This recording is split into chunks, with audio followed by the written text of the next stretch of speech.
All right, today we're doing something a little different.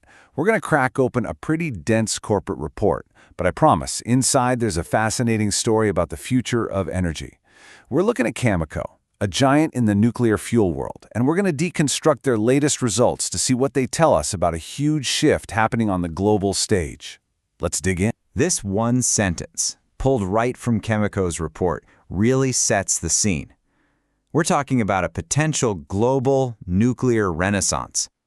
I mean, 31 countries aren't just dipping their toes in the water, they're pledging to triple their nuclear capacity. That's a massive commitment, and it's all driven by this search for secure, clean, reliable power. So, that's the big question, right? If this nuclear comeback is for real, who's actually supplying the fuel?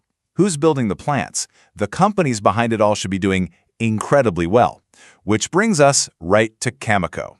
Are they just riding a wave of hype, or do the numbers actually tell a story of success? To get to the bottom of this, here's our game plan.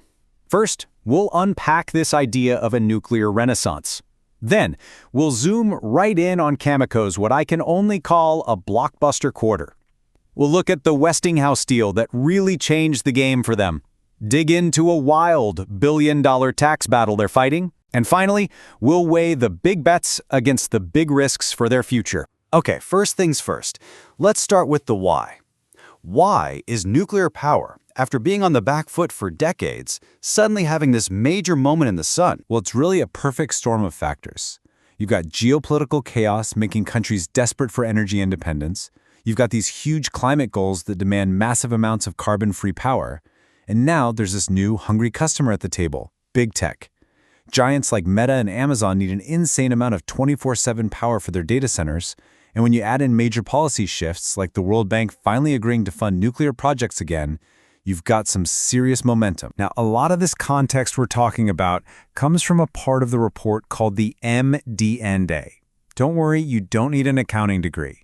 It's basically the part where the leadership team stops just showing you numbers and starts telling you a story, the story of what those numbers mean. And that's the narrative we're pulling apart today. So how does all this big picture optimism translate to Cameco's actual bank account? Let's take a look at how they're really doing in this hot market. The first number that just jumps off the page is this one, a 47% jump in revenue compared to the same time last year. That is a massive leap, and it's a clear sign that demand for what they sell is absolutely surging. But if you thought that was impressive, check this out. Their net earnings, so their actual profit, more than doubled. Doubled. This tells you they're not just selling more stuff, they are becoming way more profitable. So what in the world is behind that kind of explosive growth? This table puts some real dollars behind those percentages. You can see revenue jumping from around $600 million to almost $880 million. But the number that just makes your jaw drop is net earnings. Look at that. From $36 million last year to $321 million this year. A jump like that doesn't just happen by accident, and that leads us to the next piece of the story. A huge piece of this puzzle isn't just about selling more uranium. It's about a massive strategic move they made that completely rewrote their financial story. Their big investment in Westinghouse. So for anyone who doesn't know, Westinghouse is an absolute titan in the nuclear world. They design, build, and service reactors all over the globe. Cameco went in with a partner and bought a 49% stake in the business. It was a huge bet on moving beyond just supplying the fuel and into the whole life cycle of nuclear power. And you can see right here just how spectacularly that bet is paying off. Last year, Cameco's share of Westinghouse was a $47 million loss. This year, it swung all the way to a $126 million profit. I mean, how does a turnaround that dramatic even happen? What flipped the switch? Well, the report says the incredible turnaround was driven mainly by one single thing, a massive project to help build 2 new reactors in the Czech Republic. That's it. One deal completely reshaped their financial results and shows you the sheer power of this new services part of their business. Now you'll see this term adjusted EBITDA thrown around a lot. Don't let the jargon scare you. It's just a way for the company to measure the raw operational health of the business. It strips away all the noise from taxes and financing quirks to help answer one simple question.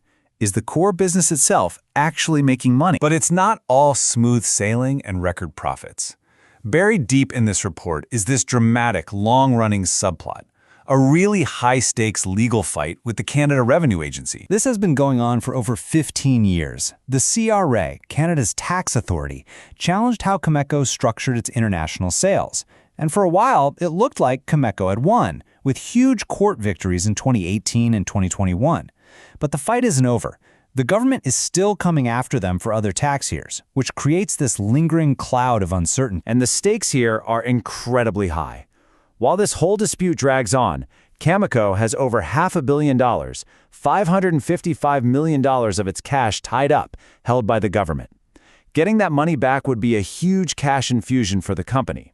So even though they've won the early rounds, this battle is still having a major impact. Okay, so let's zoom back out. We've got surging demand, a huge win with Westinghouse, and this lingering legal drama. Given all that, what does the future actually hold?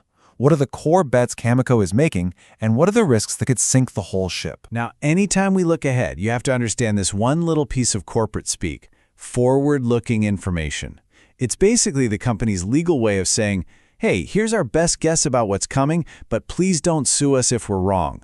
It is not a promise, it's a plan. And it's built on some very, very big assumptions. And this really is the central tension at the heart of their entire strategy. It's a balancing act. On one side, they are betting that this global push for nuclear power is real and that huge projects will get built. On the other side, they face massive risks. What if prices fall? Or what if there's a major accident at any plant anywhere in the world that sours public opinion overnight? It's a classic high-wire act. And that leaves us with the final big question.